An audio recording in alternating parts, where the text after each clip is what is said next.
Okay, good evening everyone and welcome to tonight's Planning Application Committee meeting on the 7th of December 2022. I'll start with a little bit of housekeeping first of all. So a fire drill is not expected, so if the alarm sounds, please evacuate the building quickly and calmly.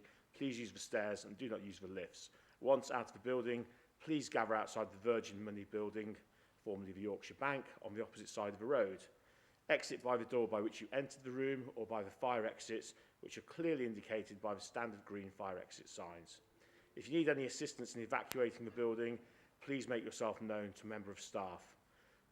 This meeting is being live streamed and recorded for future publication on the Council's website. Please can I ask that you turn your mobile phones off now, or at least to set them to silent, please, during the duration of this meeting. So we're just waiting to go live now. We're live. Okay, lovely, thank you. Okay, so item number 2, I have a number of apologies for this evening.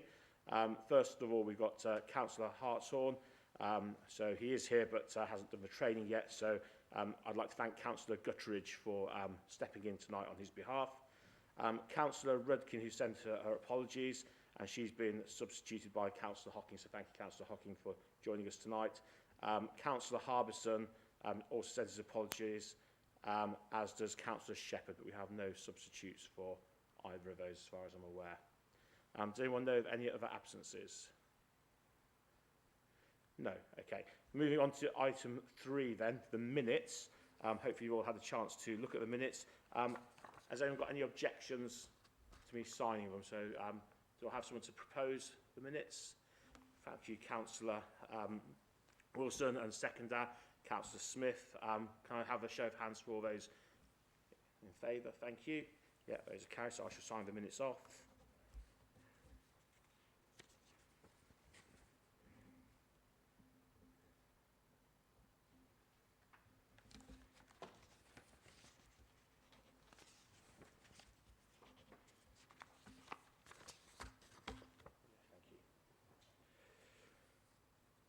Okay, declarations of interest. Has anyone got any declarations of interest which haven't already been declared? We need to know about for tonight, no? Okay, item number 5, declarations of contact. Has anyone had any contact with any of the applicants tonight? No, good. Okay, moving on then, the public consultation. So we'll go on to our first item tonight then. So I'll hand over to Claire.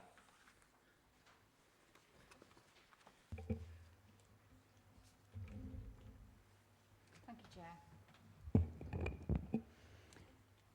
This application is for the erection of a predominantly 3-storey L-shaped building providing 16 self-contained 1-bedroom supported living apartments together with car parking. The proposal also provides staff rooms and a private garden and community gardens for the residents. Objections have been received, raising issues such as the impact of visual amenity, loss of privacy, traffic generation, increased noise and disturbance, loss of habitats, and increased antisocial behaviour. The principle of the use for the land as residential has previously been established by previous planning approvals in 1985, 89 and 2006. The site is considered as a brownfield site. The MPPF places emphasis on making as much use as possible of previously developed or brownfield land. This is especially so where brownfield land is located within the existing urban settlement area, such as this site. The site is within the settlement boundary, and Borough Plan Policy DS3 states development should be approved within the settlement boundaries as long as there is a positive impact on amenity to the surrounding area and local infrastructure. In terms of need, Policy H1 of the Borough Plan refers to the mix of housing types and refers the need to approve specialised housing where a local need can be demonstrated. As this is a major application for 16 apartments, 25% would normally be required as affordable. However, after discussions with the county and the council's housing team have confirmed that given the unique and specialist nature of the development, They are happy that there will be no requirement for affordable homes under 106. This type of facility is not one that will be advertised on the council's housing register, and instead will be allocated following discussions between health, social care and housing managers to ensure that they are tenanted by those needing this type of accommodation and that have a local connection to the borough. In relation to residential amenity, in terms of the impact on Athol Court, so that's located there, that block is a 2.5 and 3-storey apartment block, and there are habitable room windows on the gable elevation closest to the site at first and second floor. These bedroom windows are the sole source of light to these rooms. The proposed building in line with these windows is a 3-storey blank wall at a distance of 14.6 metres, which does comply with distance standards. Beyond this proposed blank wall gable, the proposed building then steps in a further 2 metres and has a landing and 1 staff room window at first and second floor, which are not quite in line with the existing bedroom windows at Athol Court. To avoid any indirect overlooking, Condition 29 has been added to ensure that the landing window and the staff room window are obscure glazed and non-opening. All other distance standards are met in relation to Athol Court. In terms of 1 to 7 Athol Crescent, the distance from these habitable windows to the proposed habitable windows is 19 metres, which also increases to 20 metres on some parts of the building. Distance standards normally require 30 metres from a 3-storey development. However, the design guide states that where window-to-window distances is across front gardens or a highway, that this distance can be reduced. In relation to 418 and 420 Heathland Road, which are down here, the proposed building is not in line with these properties, but their rear gardens back onto the side of the site and at the end of the parking bays and landscaping beyond. It is considered, therefore, that the proposal should provide a 1.8 metre close supported fence to these properties for privacy and noise, and as requested by the most affected property, which is covered under Condition 23. In terms of the amenity of future occupiers, the scheme will have 1 ground floor apartment with a private garden. The private garden is located there. And the rest of the apartments will share a communal garden, which is in here. The council's housing team normally require all apartments to have private outdoor space. However, they have stated, due to the nature of the proposal as assisted living, they have deferred to the County Council to the Commissioner of Accommodation for Adults in terms of whether the outdoor space is acceptable. The Commissioner has recognised that ideally the larger garden area as shown on the original plans would have been preferable, but this has been reduced slightly in order to reduce the impact on the neighbouring hedgerow trees. However, they acknowledge that as the applicant has stated that 16 units was necessary in order to keep the scheme viable, they concluded that the outdoor space was acceptable. The Commissioner has stated that due to the scheme being built as specialised supported housing for adults with complex needs and disabilities, that the building has to accommodate greater floor space than would normally be associated for apartments to enable adequate space for things such as wheelchairs and for staffing facilities. They consider that this type of accommodation requires extra indoor space at the sacrifice of outdoor space, which they stated was nonetheless critical for the people living in the apartments. They have concluded that whilst the garden will be shaded in summer months, they consider that the plans have maximised the use of light in the flats, which for individuals moving to the property is key. They have confirmed that they are supportive of the development given the intended cohort and the greater need for the accommodation space that has been provided. In relation to visual amenity, the scheme is largely 3 storeys, similar to the adjacent flats at Athol Court. Design features include full height windows, but which also have brick headers to match the adjacent flats and brick detailing. Materials consist of brick and slate tiles. The end closest to the open countryside has been reduced to single storey to reduce the impact on the open adjacent land, and in order to not affect the neighbouring trees. All of these features together with the 3 separate front gables means that the massing is broken up slightly. The proposed ridge height is 10.6 metres. The overall ridge height of the adjacent flats at Athol Court, that's shown there on that street scene, are actually taller at approximately 11.9 metres. In terms of ecology, an ecology report has been submitted which states that the main part of the site has been cleared with evidence of fly tipping, but does state that the site was previously dense brambles. It concludes that there is no significant ecological value to the main part of the site, other than the mature hedgerow to the southern boundary. This has the potential for foraging bats and for birds and provides a corridor to other neighbouring habitats. An arboricultural assessment has also been submitted, which states that 2 hawthorn trees are to be felled, and they're shown as T6 and T10 on the plan. One of the trees, T6, is decayed, and T10 is in very poor condition.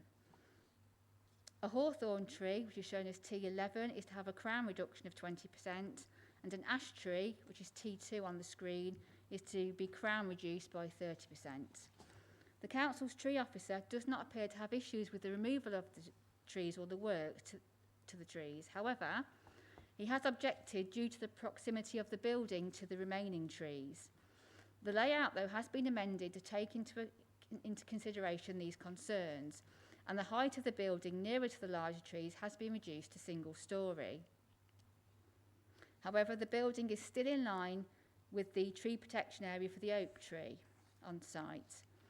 The amended arboricultural statement states that the root protection area will be dealt with carefully to include only hand digging, with no materials or site compound to be situated in the area.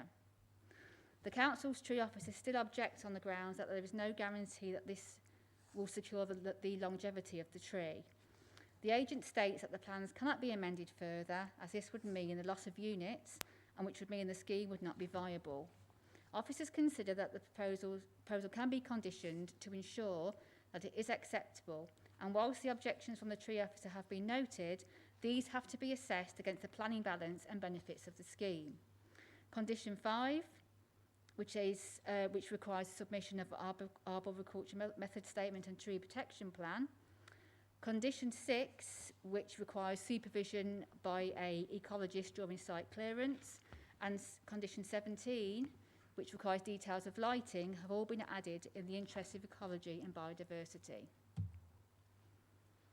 In relation to highway safety, the application states that due to their learning and physical disabilities, most residents are unable to drive, and the majority of staff will be local and either walk or take public transport. The proposal will provide 10 parking spaces plus 1 disabled space. The Emerging Transport Demand Matters SPD states that care homes should have 1 space per 4 residents and 1 space per 2 full-time staff. The proposal does not state the number of staff. However, the proposal is unlikely to require more than 14 staff or visitors at any one time. Therefore, the amount of parking spaces is considered acceptable, providing the scheme remains as assisted living. There is no cycle provision on the plans at the moment, but condition 25 has been added, which requires the provision of secure cycle storage. County highways have no objection, subject to conditions. In terms of flooding, the site is within flood zone 1 and has no rivers or local watercourses nearby, and therefore the site is classified as at least likely to flood. The submitted flood risk assessment and drainage strategy and Phase 2 ground investigation report state that the ground is contaminated, so infiltration for rainwater, which is normally the preferred option, is not possible on this site. The next preferred option for discharging surface water would be via a watercourse, but there are none nearby. As the site is relatively small and attenuation in the form of swales, basins or ponds is not an option. The most suitable option for the site is therefore underground storage tanks. The County Flood Risk Team have no objection to this, subject to conditions. In relation to contamination, air quality and noise, a Phase 1 and more thorough Phase 2 document have been submitted due to the previous use of the site. Environmental Health have no objections, subject to the standard contaminated land conditions. The Environment Agency has also responded with no objection, subject to similar conditions. Charging points and low emission boilers are required as part of the air quality SPD and have been secured via conditions 14 and 24. A dust management plan has been submitted and is considered acceptable by Environmental Health. In terms of noise, Environmental Health have no objection to the erection of a 1.8 close boarded fence to the eastern edge to Athol Court and to the neighbouring houses. A construction management plan has also been submitted, which includes the hours of operation during construction. The hours of operation have been amended at the request of Environmental Health. Environmental Health have no objection in terms of noise, subject to the adherence to the amended construction management plan, fence condition and conditions regarding the details of any external plans. A number of plan obligations have been requested as detailed on the screen. These are considered necessary and meet the test for requesting such contributions and therefore considered SIL compliant. The recommendation is therefore approval, subject to conditions and the completion of a legal agreement. Thanks, Chair. Thank you very much, Claire. We now have two statements which we're going to have read out by Wendy, our legal officer. First one is from Ms. Linescu, who represents the agent, and then we'll have Mr. Andrew Hopkinson, who is the applicant. So I'll hand over to you, Wendy. Thank you, Chair. The proposed development at Athol Crescent involves the construction of a new 1 to 3 storey supported living apartment building, which will accommodate 16 single occupancy supported living apartments, a bin and scooter store, car parking and vehicle access via the existing access from Athol Crescent. The site is situated adjacent to the green belt and in the vicinity of the Coventry and Nuneaton regeneration zone. The site is currently overgrown and there's evidence of fly tipping on the site, which presents an unsightly setting for local residents. The proposed design has been informed by the character and topography of the site and the surrounding area, the scale, form and massing of neighbouring properties, and the need to provide much-needed supported living accommodation with external amenity space. Design features from properties within the surrounding area have influenced the form and height of the proposal. The building is mainly set over 3 storeys, no taller than the adjacent apartment buildings. Scale reduces down to 1 storey towards the southwest, where the site meets the green belt and the dwellings on Athol Crescent. We are proposing to use a mixture of red and buff bricks to the walls with roofing tiles which respond to other properties in the local area. The street scene has been designed as a response to surrounding area, using contrasting bricks to reduce the overall scale of the scheme as viewed from the road. The single-storey block steps back away from the street, allowing a single-storey ground floor to create a less dominant street front presence with a more domestic feel. In addition to its references to the surrounding area, the scheme has ultimately been designed with the users and the local community in mind. Floor-to-ceiling windows take full advantage of the site and its orientation to allow natural light to penetrate deep into the plan and create pleasant internal spaces. The scheme is designed specifically for supported living, with accessible floor layouts and external spaces. There is dedicated parking within the northern part of the site. Due to their learning and physical disabilities, most are unable to drive, and there will be support by care staff to use public transport and to walk or use a wheelchair or power chair where possible. For staff, healthier ways to travel are encouraged, such as cycling and walking to work. The site has significant ecological value as nesting and foraging habitat for birds. Therefore, the boundary hedgerow will be retained and additional nesting opportunities for birds will be provided on site as part of the proposal in order to preserve and enhance the current biodiversity found on site. During the course of the application, there have been considerable dialogue with the local authority, with a number of alterations developed as a response to dialogue. Please finish. Overall, we consider that this proposal provides an appropriate and well-designed solution for the site, which works well with its surroundings. The scheme has been designed to the highest standard and will provide much needed supported living accommodation for the community. Thank you. We've now got our second statement from the applicant, Mr Hopkins. The proposed apartment development in Athol, Crescent, Nuneaton is a creative and innovative supported housing scheme developed in partnership by Warwickshire County Council Adult Services, led by officers Tim Willis, lead for Market Shape, and David Sherwood, lead commissioner Adults with Disabilities. Developer Home Life, the planning applicant, Housing Association Blue Square, and national charity Leonard Cheshire, the care providers, to meet an unmet need for social rented housing for adults with a disability in the locale.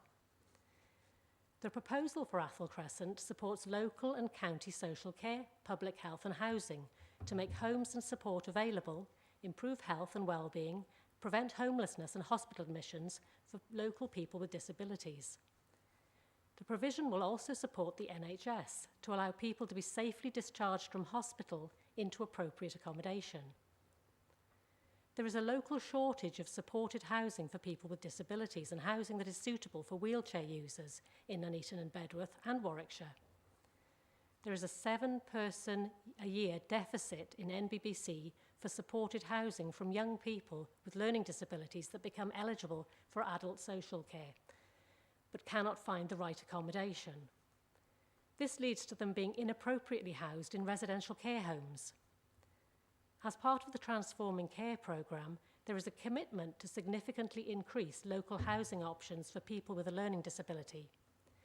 The proposed supported housing at Athol Crescent supports the local care agenda by providing housing to help reduce overall local hospital admissions and stays. The government consultation paper, Raising Accessibility Standards for New Homes, and the Centre for Ageing Better reports that there is a shortage of homes that are accessible and adaptable. The proposed development at Athol Crescent will include 25% of all the housing being fully wheelchair accessible. This design approach also ensures that the accommodation will meet the changing needs of people as they age and the needs of people with disabilities. The development will provide the local authority and the county council with a community asset, new housing for people with a learning or physical disability, and the establishment of a new care facility within the property, from where care staff will support residents to do shopping, exercise and much more.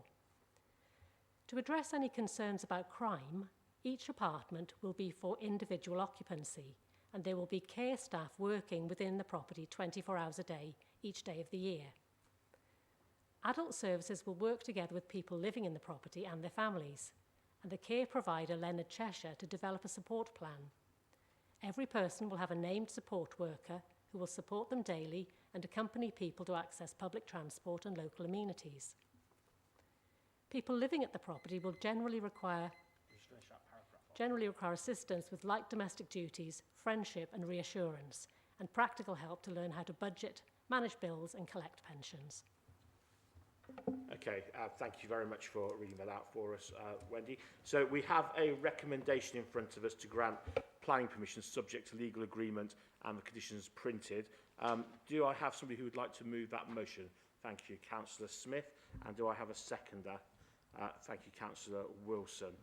So I'll now open the debate for any councillor that wishes to speak on the matter. Councillor Condacor. Thank you very much, Chair. I was going to ask about cycle provision, and I saw there's actually a condition on there so that the people working there will have a secure cycle store. But these type of places have visitors as well, so quite often you can get into a secure cycle store if you arrive on your bike wanting to visit one of the residents. So I don't know if that condition could be changed to a visitors and secure. So usually you just have a Sheffield stand or a metal bar. If that's not provided, you end up locking your bike to the bins and other places, which is suboptimal, or you lock it to the railings on ramps. So I think it's really important we actually put that in. The second point I noticed is how big that big brick wall is that faces across the car park. A lot of the site has been really well designed, and it mentioned at the front you've got the aesthetics of having two different types of brick. and then at the end, facing the block of flats, you've got a ginormous 3-storey plain brick wall, and then a gable end that seems totally pointless because it could actually have a sloping down roof. So we seem to have maximised the visual impact of just that one end. So I don't know if the officers or the committee could comment on carrying the 2-tone brickwork around the corner, or doing something. So it's, I mean, that's just the glaring bit that's not beautiful about the design. We really do need these buildings. It really is something that we've been deficit on, but I do think we could get the aesthetics of that very large 3 stories plus the gable end maybe toned down a bit. Thank you, Chair.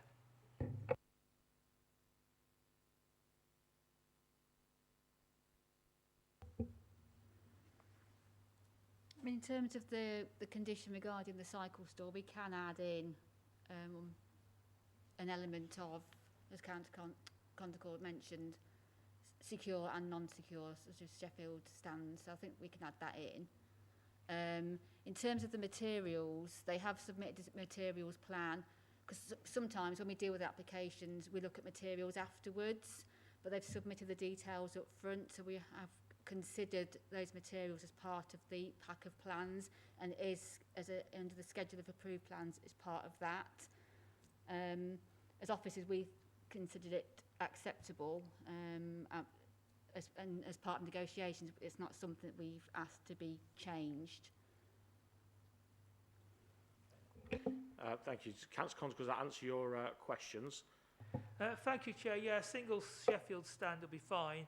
I am disappointed about the materials at that end, so I may vote against it purely on the aesthetics, which is a pity we can't actually get it to look better when so much work has been done on the front, the roadside. You know, we've got that white light and then red. It just not carrying that round just seems a lost opportunity. Okay, thank you. Do I have any other speakers on this matter? Councillor Guttridge. Thank you, Chair. I have some great concerns about the parking facilities. They said there is only going to be, is it 10 parking spaces? And this is going to be similar to a care home, so there'll be carers coming, but they did say in one of their write-ups that carers would be walking. Well, I'm quite interested in that because a lot of carers travel. Where I live at the moment, there's a lady who's having care, and she has carers twice a day, and where we live, it's quite hard to park at the moment. I don't think personally there is enough parking spaces. If you have 16 residents, they have a visitor, say it's saying here instance 14, then you've got the staff. Unfortunately, what happens if you need an ambulance? What happens if you need a doctor? And you're only putting one electric charge point in per 10. I don't think it's enough personally, and I'd like some clarification on the parking. It worries me because I've had first-hand experience with my mother in a nursing home, and we know how parking was. Thank you.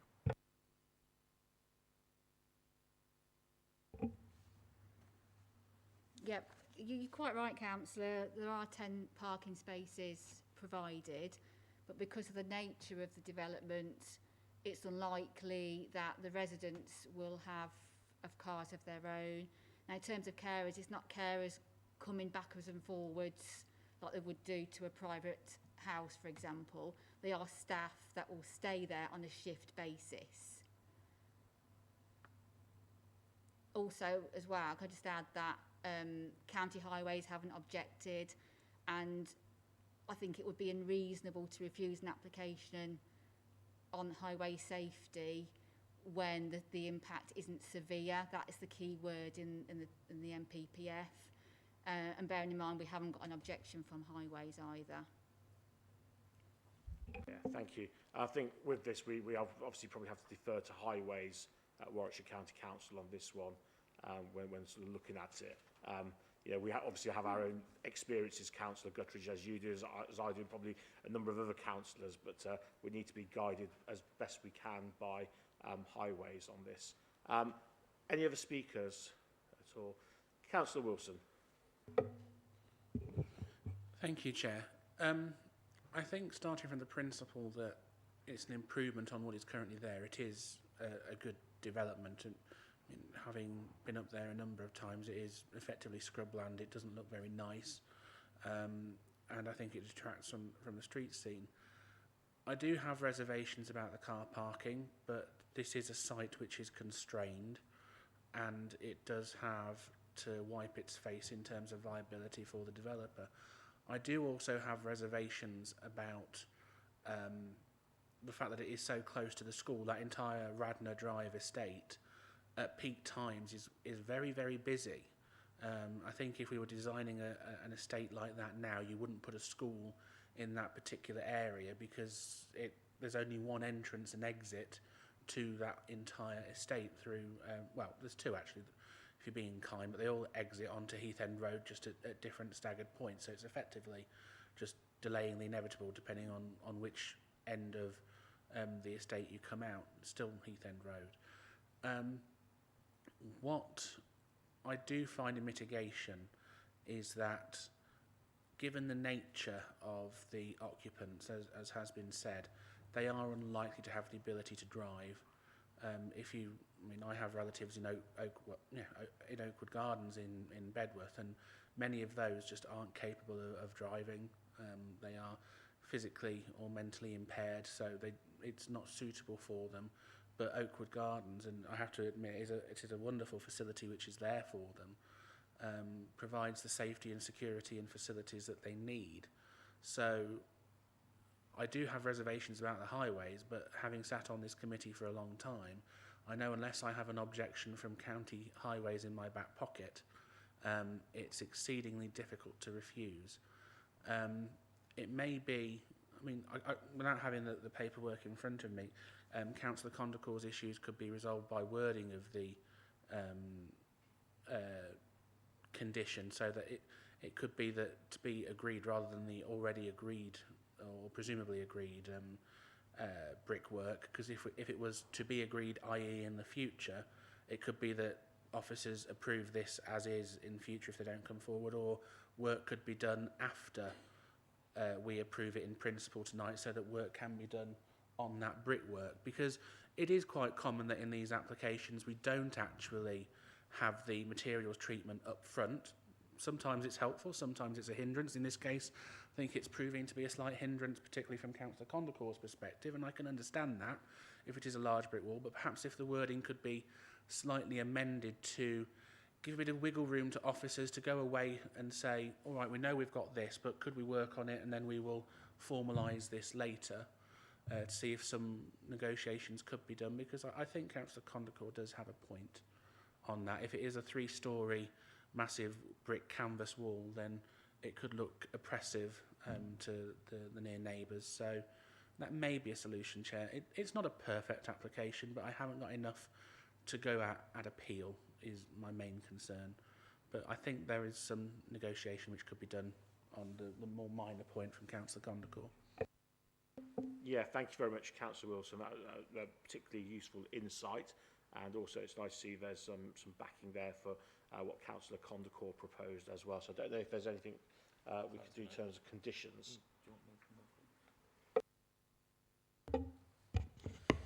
Thank you, Chair. So we think amending that condition would be unreasonable because that element has been assessed as part of the application.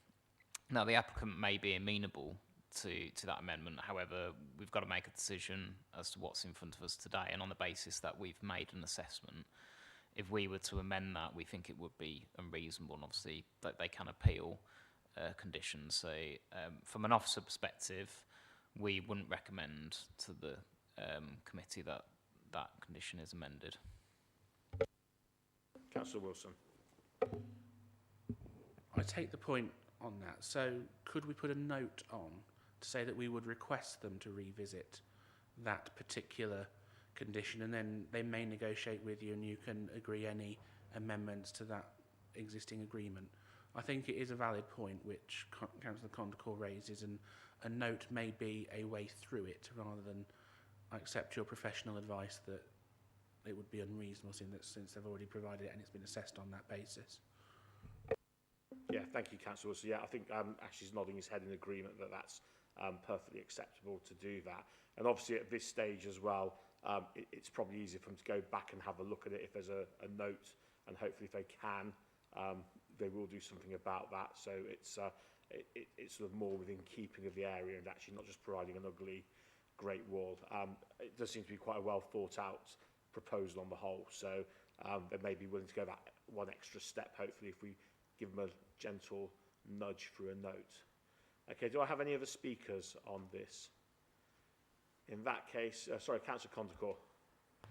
Can I just clarify if we're accepting the change on the cycle rack issue as well? I'm waiting for someone to propose it, Councillor.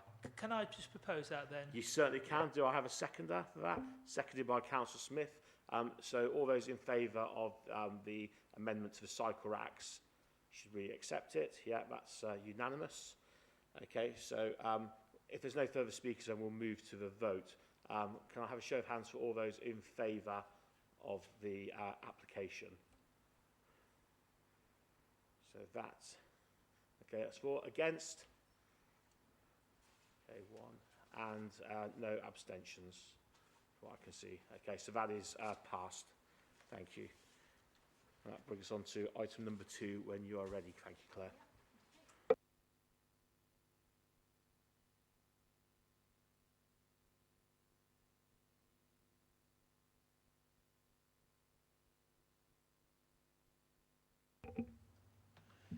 Okay, this application is for the change of use from vacant land to a sports training pitch with the erection of associated access steps at the Coventry Rugby Club on Burbage's Lane. The parcel of land is triangular in shape with an area of approximately 0.31 hectares. It can be accessed through the existing rugby club on Burbage's Lane, and the proposed use is to be as an ancillary training area to the existing club. Objections have been received concerned with the land being used for parking, and that noise, parking and litter should also be considered. The site is within the green belt. The NPPF states that certain forms of development are not inappropriate in the green belt, providing they preserve its openness and do not conflict with the purposes of including land within the green belt. One of these appropriate uses is material changes in the use of land, such as changes of use for outdoor sports or recreation. Therefore, it is clear that outdoor sports uses are usually considered to be acceptable in the green belt, and it would be considered that the principle of the change of use to create additional warm-up pitches and training grounds would be acceptable. The NPPF states that outdoor sports is an acceptable use, providing the new use would preserve the openness of the green belt. The scheme would include access steps to adjoin the site to the existing club grounds. The erection of these steps is considered to be acceptable in principle, as they are ancillary to the outdoor sports use. Following advice from County Highways, the steps have been changed, because originally the proposal was for a ramp, but these have been changed to steps and reduced in size. The steps would feature a width of 1.5 metres, project down by 1.5 metres and out by 2 metres. This is considered to be relatively small when considering that 2-metre fencing can be erected under permitted development, and it is felt that these amendments are compliant with officers and consultee recommendations. The size of the steps is sufficient to provide access for players. However, they would not obviously allow vehicular access to the site. This should also aid in alleviating residents' concerns in regards to the site being used for overspill parking for the Rico Arena. The steps would not impact the views across the site, and as such, it is considered that they would have little impact on the openness of the site. In terms of highway safety, County Highways initially objected to the scheme, as they had concerns that the change of use would result in additional vehicle movement and as such an intensified use.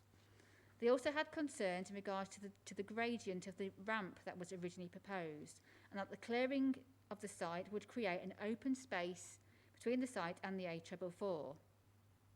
As there does not appear to be a vehicle restraint system in front of the site, therefore a vehicle leaving the carriageway could enter the proposed site or bring trees down on those within the site. The applicant amended the scheme to show steps rather than a ramp, and a buffer strip is also to be retained in between the site and the A444 of a width matching those of neighbouring residential gardens. The land would only be used for warm-ups and training rather than competitive sport, such as separate matches, and as such, the number of players using the site would remain similar to that of the existing. Condition 3 on the agenda restricts the use to training and no competitive use. County Highways are satisfied with these amendments and justifications and have removed their objections subject to conditions. In relation to ecology, the parcel of land is currently very overgrown with lines of trees and hedges around the perimeter of the site. The majority of the site is covered by an abundance of mixed shrubs, bushes, weeds and grasses.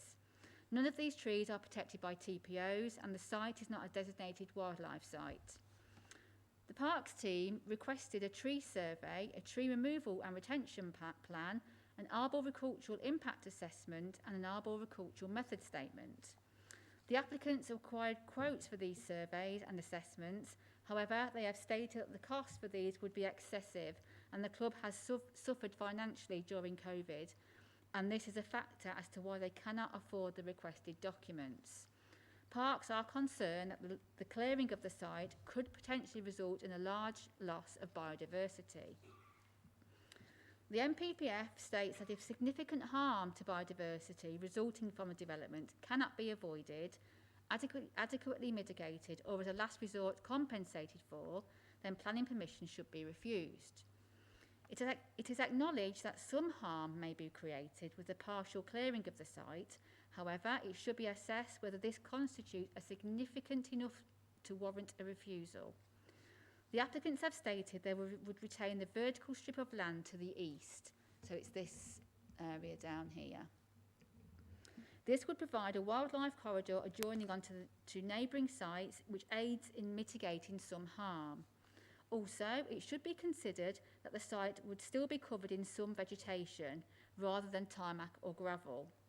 Due to these factors, and considering that the site is relatively small in size, whilst there may be some harm, it is not considered to be significant.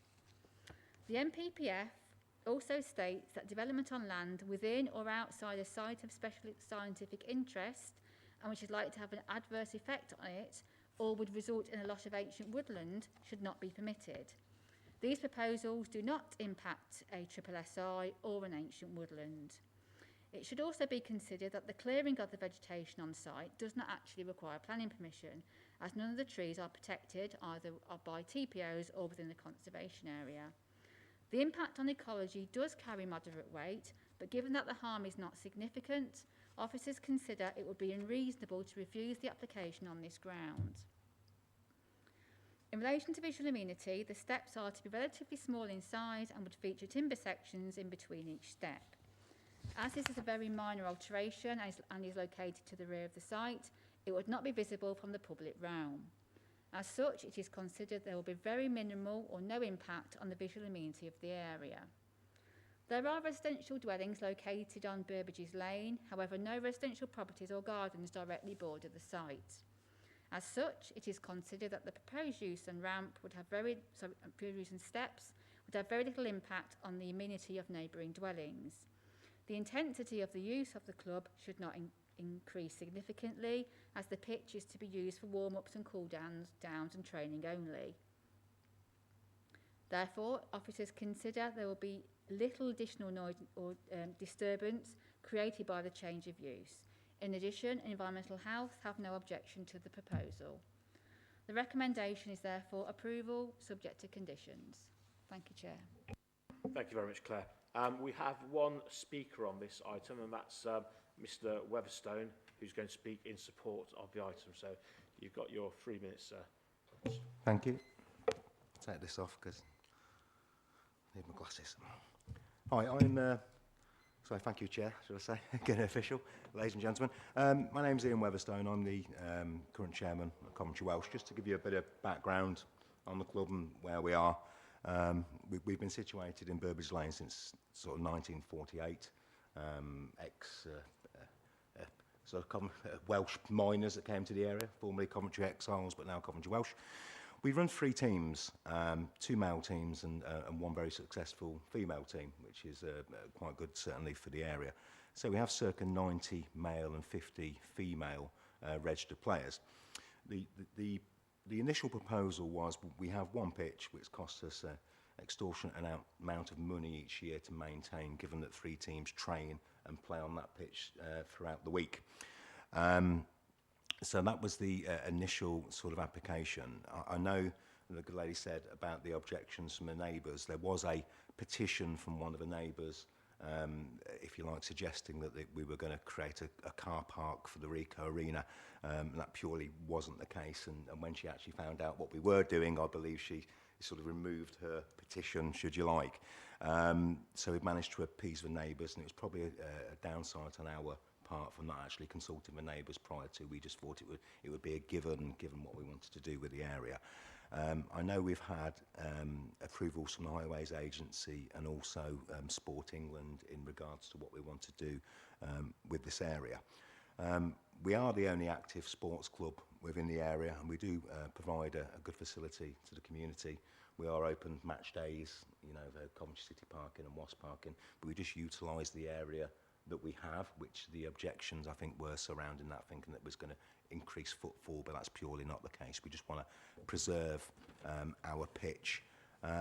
Whilst we're looking to do this, I would say that the area itself is more sort of brambles and shrubbery and very much overgrown. One of the reasons we wanted to buy this bit of land was to safely be able to retrieve balls that go onto that area, which unfortunately we lose about 15 balls a year in that area. So that was initially why we wanted to do it. But whilst the area is not going to be nowhere near big enough to play on, and that's not the initial usage, it will just be literally a warm-up area and in the summer months to help sort of preserve our pitch. And then obviously on a match day, if there are steps down there, when a match is going on, you know, sort of children and people like that can go down and play on a nice bit of grassed area rather than playing in the car park, which is what they have to do currently. And that's all really for me. I just wanted to give an overview of why we wanted to purchase the land and what we wanted to do with it. Okay. Thank you very much, Mr. Webstone, for sort of giving us that background to the area. Does anybody have any questions for Mr. Webstone? So, Councillor Wilson. Thank you, Chair. My main reservation which I have outstanding is about the nature of the training on the pitch. So will there be footballs on that site, and what boundary treatment? That may be not a question for officers, but I want to know from you in particular about the nature of what ball work will be done on there, because I'm concerned, being close to the A444, if you have a ball fly over onto there, with it being a major arterial route, that, having travelled that and knowing how bad it can be if that goes down, I'm concerned about the impact on traffic. So if you could just enlighten me about what work you'll be doing on there.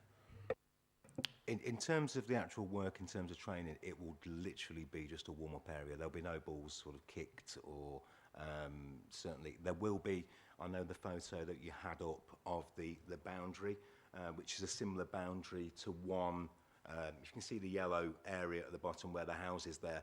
They have a boundary as well, and you could say possibly the same with balls flying onto the treble four there. The actual boundary will remain a very, very wide boundary. It would have to be some kick, or you like, or some pass to actually go anywhere near, because there is actually a lay-by just adjacent to that as well. But it will literally be a warm-up area in terms of limbering and things like that to help preserve the pitch. Thank you, Chair. That's why I want to know what kind of training is going on there, because if you're training about how to kick a ball a long distance, that would make a bit of distance. So if it's just warm up, a more cardiovascular sort of thing, then I'm more content with that. Thank you, Chair. But I will want officers to comment on the boundary treatment specifically. Can I just add to that, just to say that there'll be no posts or anything like that being erected down there. Any sort of ball work in that respect will be on the main pitch.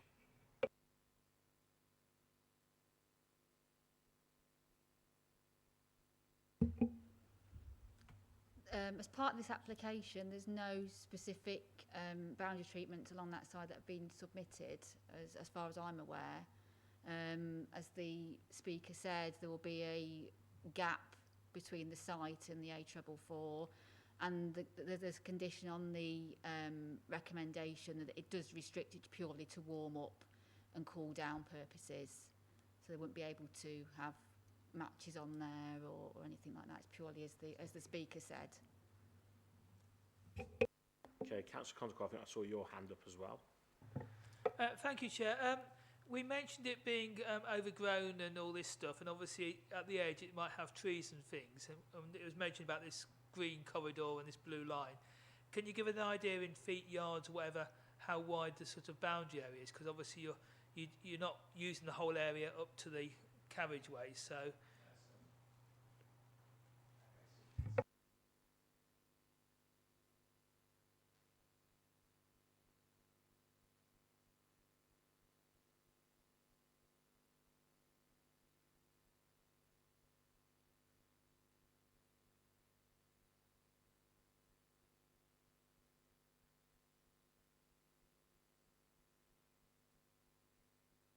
Sorry, I know that's not on, but you could hear me. But from a safety aspect point of view, that area is still 6 to 8 metres wide.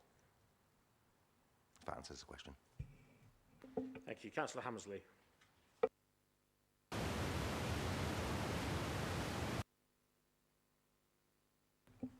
I'll try that one. Yeah.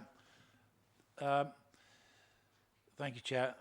Having played against Coventry Welsh from Bedworth numerous times and many a rough and tumble, I can understand why they need this area for physical training, because they used to in the past, or probably still do, have to use the main pitch for training on, and hence scrummage training, etc., churns the pitch up, which is then detrimental for when the teams want to play.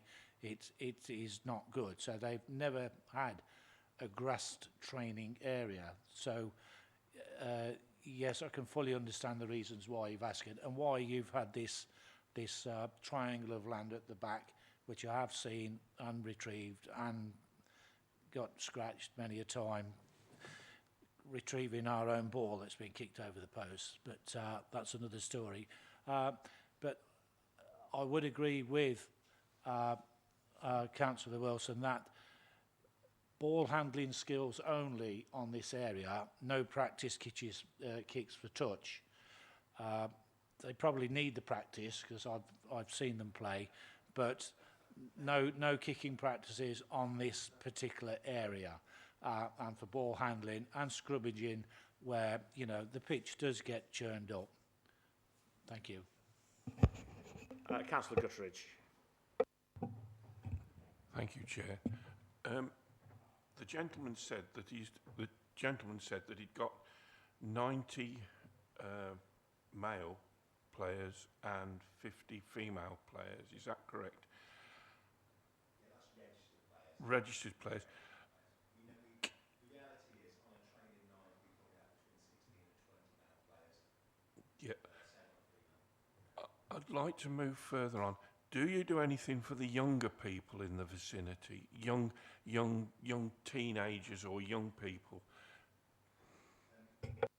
And the reality is no at the moment, because we are restricted on one pitch. For anyone that's been involved in junior rugby at all, you know, the likes of Barker Butts and Broad Street and people like that, they have 6 pitches and you have to mark separate pitches. So we are, although it is something we would like to do, we don't have the infrastructure at the moment. What we would probably like to do in a few years' time is, rather than having a mini section, have a more of a junior section in terms of colts. So we're talking under 16s, under 17s, under 18s that can utilise a full pitch, because we are not really set up for the mini section where we'd have to mark 5 pitches within our pitch, if that makes sense. And we just haven't got the infrastructure for that at the club, unfortunately. Does that answer your question, Councillor Guttridge? Thank you, yeah. The triangular piece, would there be any use for them to play on that or practice on that, the mini rugby?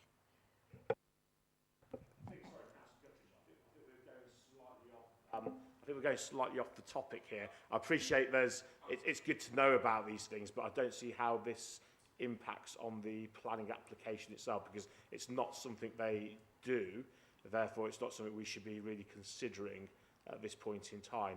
I think it's been clearly stated what it will and what it won't be used for. You know, and if there is a future intent, I'm sure that would have been brought out. Yeah, I was just going to add to that, just finally, that obviously the clause was competitive on there, so any games on there for a mini section would be competitive, so that would be outruled by the planning application, I would suggest. I mean, I will say I have, like Councillor Hammersley, played down there myself, and I know what the pitch is like. It's not the firmest of pitches, particularly when you get a bit of rain on it, so it does get torn up a lot. And it's like a lot of pitches around here, that if you start playing on it when it's in that condition, you know, people risk, you know, sustaining lower limb injuries to it. And so if you have an area where you can do warm-ups and scrummages and low-level ball handling skills or grid work, which is what most clubs do, and most clubs don't do that on their sort of their pitch. They have most clubs have a small area to the side.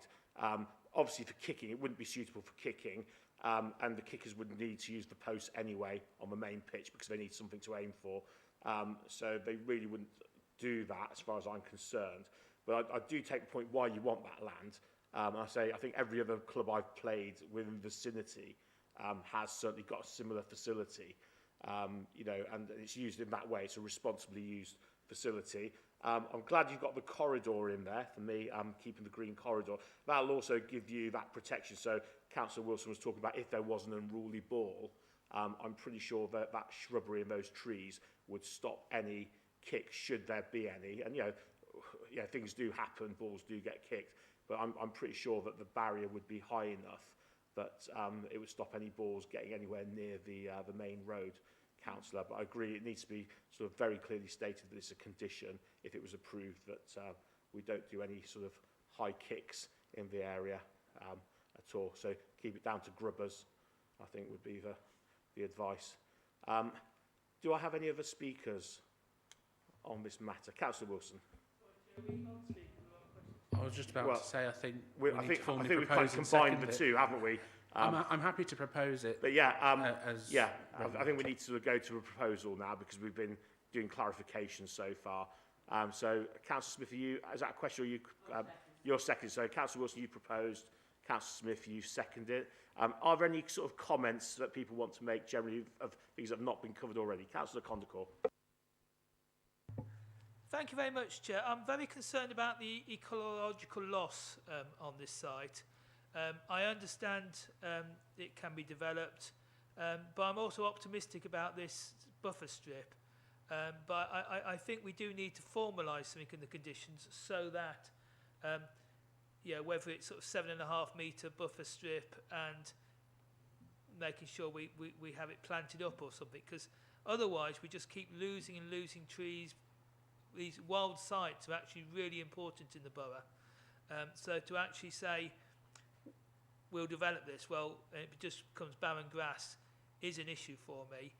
If we can compensate that by actually having a permanently preserved 7.5 metre site where it will actually get denser, and that may be some mitigation.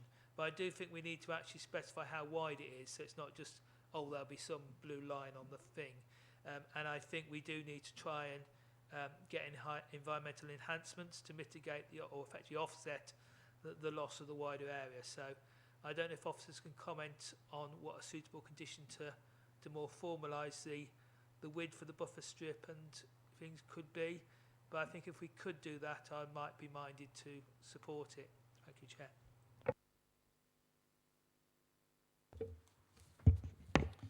Chair, I think we can tighten the condition that's proposed to specify a distance. You know, so we can measure that and put that into the condition. That's fine. In terms of mitigation, my view, it wouldn't be appropriate for us to add that into the condition because we don't ultimately know what mitigation we're looking at. So on the basis of what's in front of us, I wouldn't be recommending to the committee that we do that. Okay, Councillor Conagher, is this in relation to, to answer Ashley's point? Yes, I wondered whether the condition could, because obviously that we haven't surveyed it, which is why we can't ask, but maybe a condition to look at any biodiversity loss and mitigate it in the 7.5 metre strip or whatever you work out the width needs to be.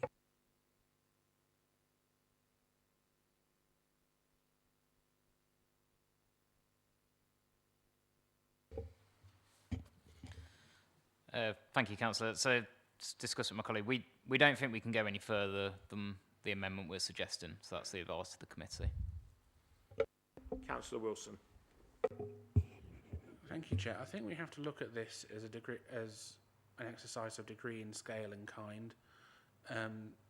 We aren't talking about someone like Davidson's or Bellway where they're building 200, 300, 400, 500 houses on a plot of land. This is a local community group providing a service to the locality, not just the immediate locality, but further afield. I mean, rugby is probably the closest sport I have in degree of stature, even though I've never really played it. It's probably the closest sport I'm actually built for.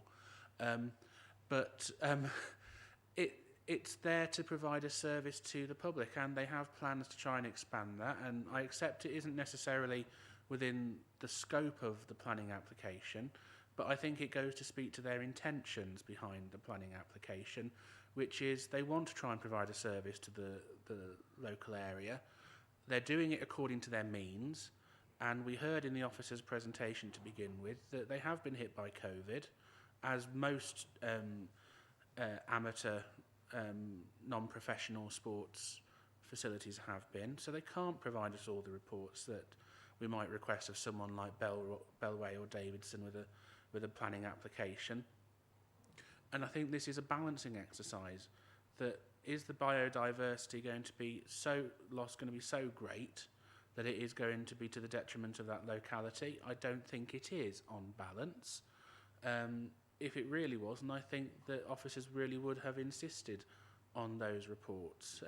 Otherwise, it would never have got through to us. But we have to look at this as a small application for a well-meaning community group that want to do something meaningful for their local area and their members, and I think it would be unreasonable to try and impose those conditions, and I think the officers have struck a balance, and I think they have struck the right balance in this case. I asked a few questions because I had a few reservations, but having listened to the explanation from officers and from the applicant, I'm satisfied that I believe this will make a positive difference overall to the local area, and I'm happy to support it.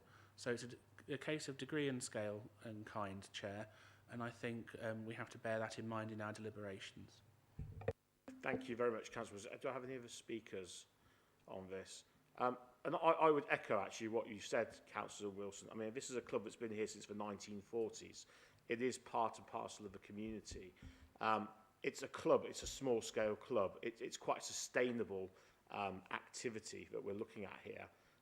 It's not going to be something where it's going to be used more than perhaps 2 or 3 times a week, and only for probably, I would imagine, probably 45 minutes to an hour at the very most on those occasions. So I think in terms of the impact on biodiversity, it will be kept to a minimum. I base that on sort of other clubs that I've seen that sort of have similar sort of layouts to yourselves, and usually they're single pitch clubs. They have like a small training area that's not big enough to be used for anything other than some low level skills training essentially. So in my mind, I'm quite satisfied that we don't need to have a condition in place any further than what's already been sort of stated, and I'd be happy to support this tonight. So if there's no other speakers then, can we move to a vote? So all those in favour? Okay, against? And abstentions? Okay, so that has been approved. Thank you very much. You're free to leave. Thank you. No, I found it very interesting. And I wish you every success for the rest of the season, unless you play my old club, in which case second's not bad.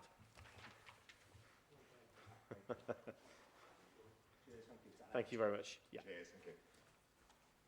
Okay, when you're ready, Claire, we'll do the third item. Thank you. This application is for a prior notification of a proposed demolition of an old railway bridge near to Weddington Road, Nuneaton. Demolition of a building is permitted development under the General Permitted Development Order. This requires that the demolition, that it is not included within a planning application, that it requires prior notification to the council before any demolition can take place. Prior notification is different to a normal planning application, and the council can only consider the method of demolition and the restoration of the land. The site is part of a much longer dismantled railway line that spurs off the main existing lines at the rear of St Mary's Road through to where it joins again with the main existing line to the rear of Whittaker Road and Hemdale Industrial Estate. Other parts of this line have been sold and redeveloped. The bridge is elevated and spans above the River Anchor. The line within the application site was originally on an embankment, and the site includes the embankment. Part of this embankment from the bridge to Weddington Road has already been cleared by the previous landowner, but which a planning application has not yet come forward for its redevelopment. Any application for its redevelopment will need to consider the unauthorised loss of biodiversity for the cleared part of the site, which was formerly a local wildlife site. The applicant cites the reason for the bridge removal is due to safety concerns, as people are gaining unauthorised access up onto the bridge deck from this area, and they state that the bridge is deteriorating and becoming unsafe. Objections have been received concerning the impact on wildlife, and the application is being reported to committee at the request of Councillor Condacourt. The only issue that can be considered under this type of prior notification is the method of demolition and the restoration of the land. No proposed method of demolition has been provided, although the agent states that a professional bridge demolition contractor will be used as part of the demolition process. The crushed and stored spoil would remain on site for future use, and any surplus would be removed by a licensed waste contractor. In terms of noise and air quality, the agent has advised in terms of dust suppression that a specialist licensed demolition contractor would be used, which follow best environmental health practices. However, this does not provide adequate information to advise what practices will be used on site.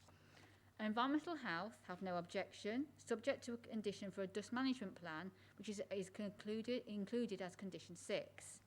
They have also requested that the hours of operation be restricted as per condition 7.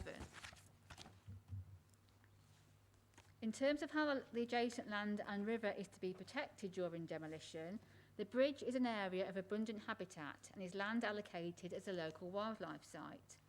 Therefore, the method of demolition and any restoration needs to be considered carefully to protect these areas. It is therefore considered that a condition is imperative in order for the council to approve a methodology statement to include restoration in order to protect this adjacent land, and this is included as condition 3. In relation to the protection of protected species, the nature of the construction of the bridge and the location of which it sits means that bats could likely be nesting or roosting within the structure. Equally, the habitat, including the river, could potentially include other protected species.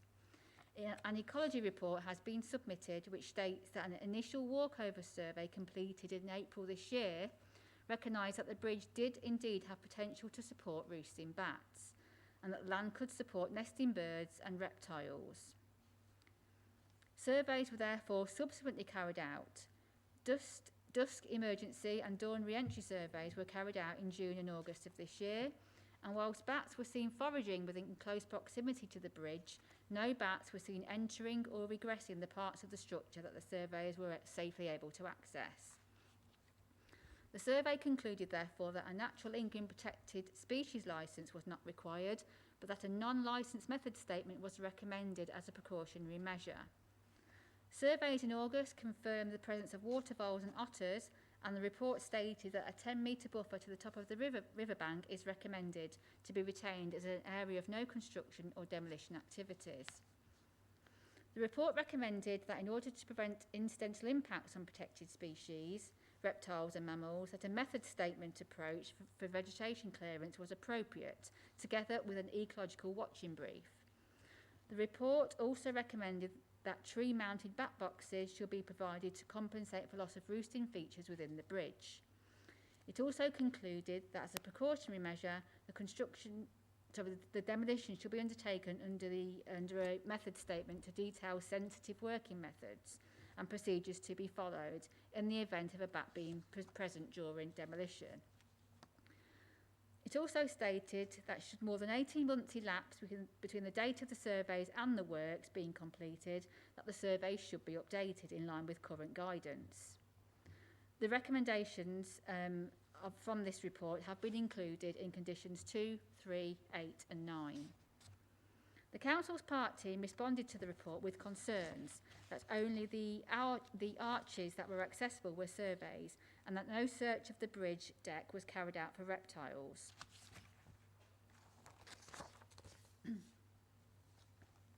The applicant's ecologists responded to state that they considered that the report had been sufficiently thorough.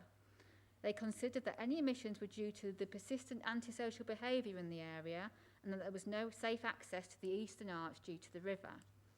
They concluded that more intense survey work of the bridge could only be carried out using scaffolding, which would require considerable clearance of vegetation. They concluded that a method statement and watching brief was a more appropriate approach.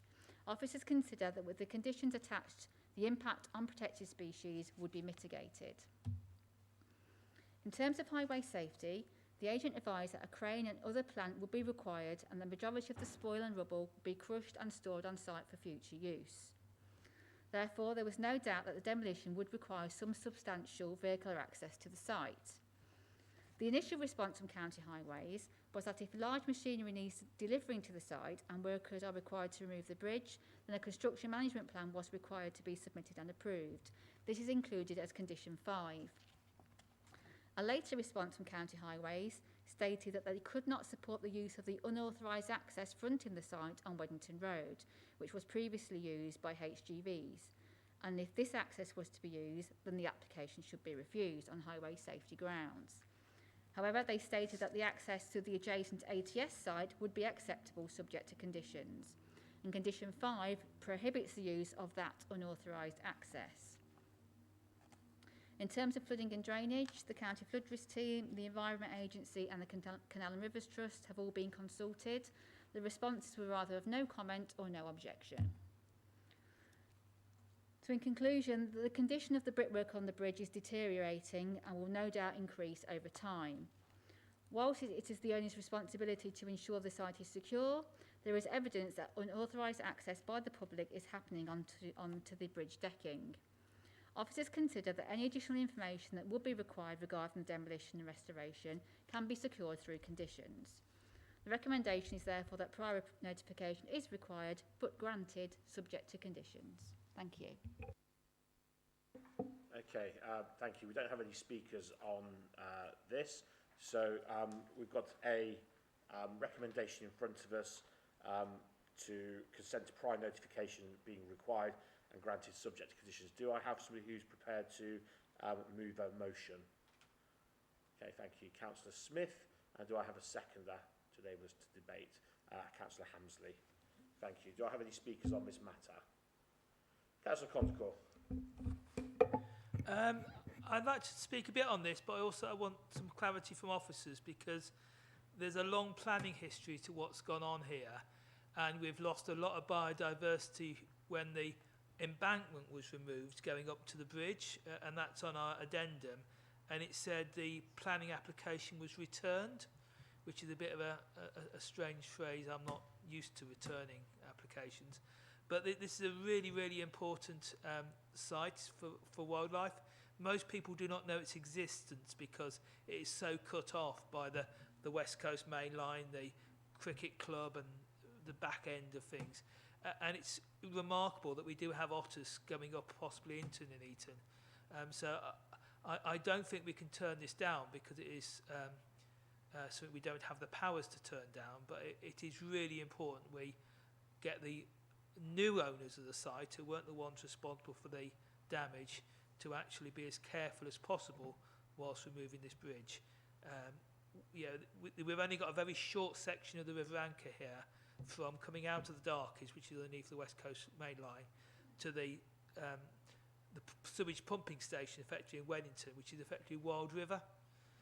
The bit by Sandon Park's quite polluted. Yeah, this is a little oasis, and we really, really need this done well, and we really don't need the river disturbing. And also, there is a question about permitted development in terms of when this bridge is removed, could the developer then put a temporary bridge over and start to ruin the wildlife in other ways? So I'm not sure how we can protect all this stuff, but it really, really needs protecting. And if the officers could clarify what's happening with the original desecration of the wildlife site, where the embankment used to be, that would be useful as well, Chair.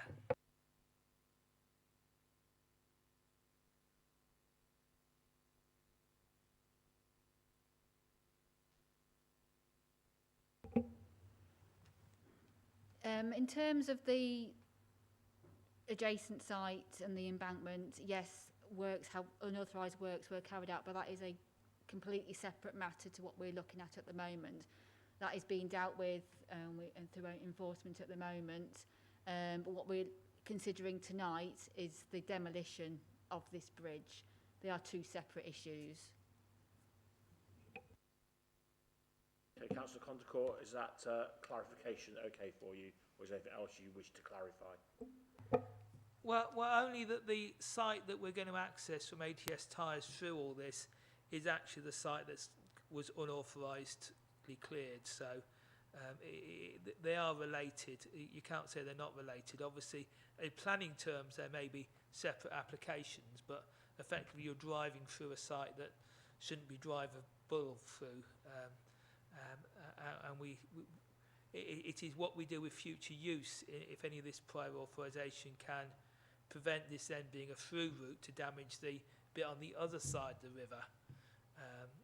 Because obviously behind the cricket, I don't know how well people know this area, but the disused railway line came from the Weddington Road, that was removed, that site was stripped, then we've got this bridge, and if you look at the diagram, we've then got the site on the other side of the river, which could then be damaged. So it's what protection on that map, the left-hand side of your map across the river could then be damaged after we've removed this bridge, because by removing the bridge is effectively protecting the back side of the site from putting a pontoon bridge or something, because you've got all the arches in the way. So if we could have some clarity on how we protect the rest of the site.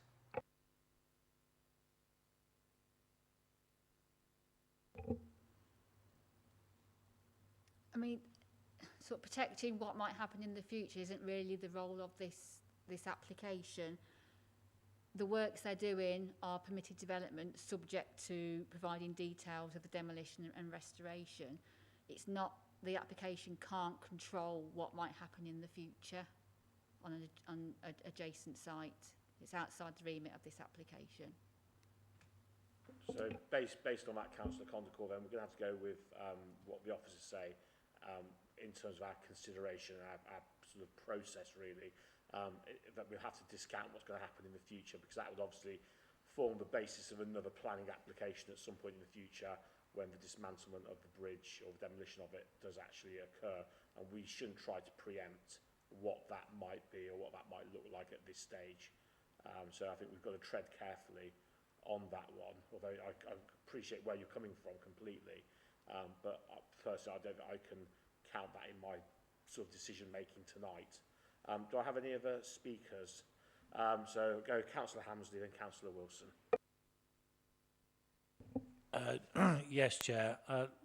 Local people have spoken to me about this, and they're really worried it's an accident waiting to happen with ne'er-do-wells, where people walk around there walking the dogs, etc., pushing bricks off the top, and it's now graffiti and needles all over the place. So the locals really would, as it is of no further use to railway, man the beast or anything, they would rather see this den of iniquity that it is becoming gone. Thank you, Councillor. Councillor Wilson. Thank you, Chair. Part of me actually feels quite sad about this application, because when you look at the picture which was put up, I just have parts of Jerusalem playing over in my head about England's green and pleasant land, and harking back to perhaps a gentler and simpler time, as it were.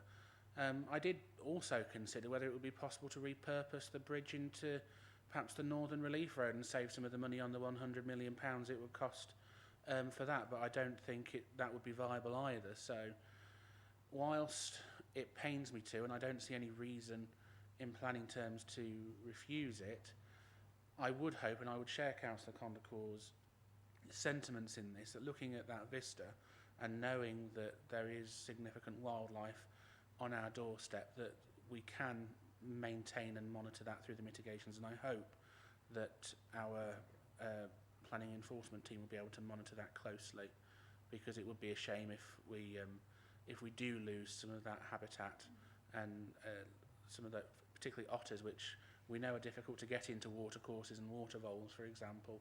If they are down there, then we should do our best to try and protect them and encourage them to stay, because that's a sign of a healthy ecosystem. But I think our hands are tied on this, Chair, but I don't like it.